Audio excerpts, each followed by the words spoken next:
I perform bowing. So, how to perform bowing? Preparation is attention.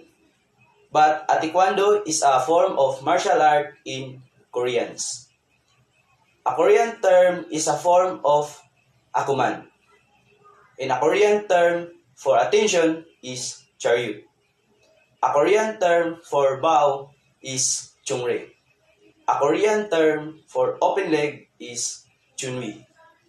And a Korean term for start is sijak.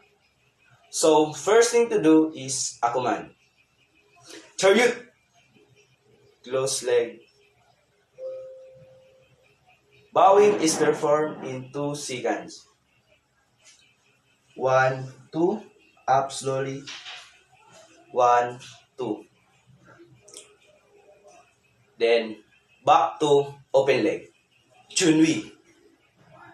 One more. Charyut. Chungre. Chunwi.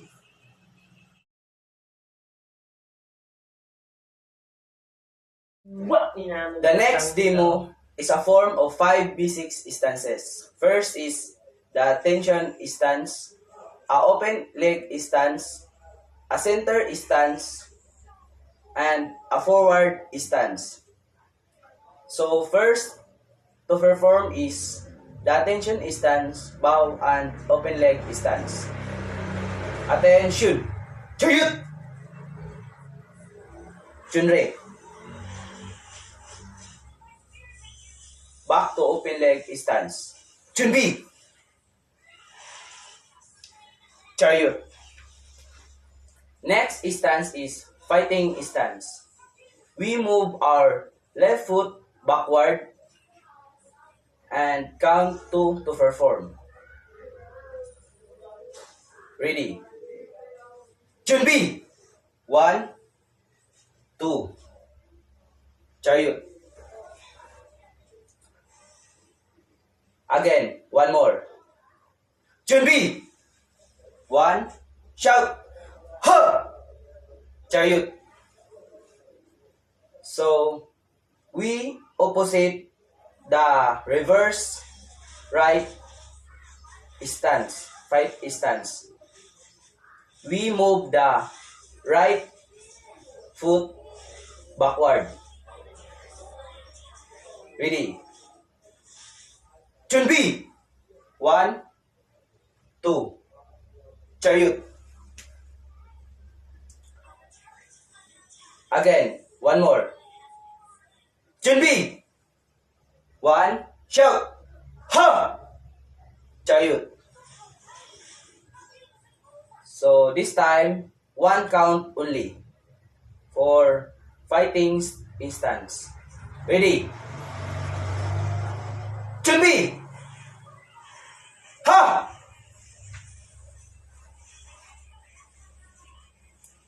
Next is a center stance or boom shugi. We move our left foot from side. Ready? Boom shugi. Chunbi. 1, 2. Charyut. So, again, one more. 2 counts. Boom shugi. Chunbi. 1. Shout. Ha! Charyut. So, again, one more. 1 count only. Ready? Boom shugi. Chunbi. Ha! Charyut. Next is a forward stance. We move our foot forward and 2 counts to perform. Ready? Chunbi. 1, 2. Chunre. Again, one more. Junbi! One, shout! Ha! Chariot. Again, one more. One count only. Junbi! Shout! Ha! Chariot. So, Those are the five. So those are the form of 5 basic stances.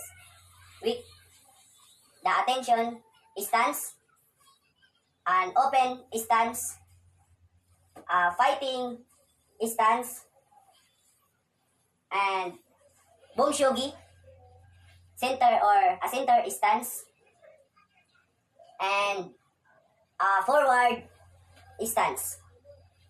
So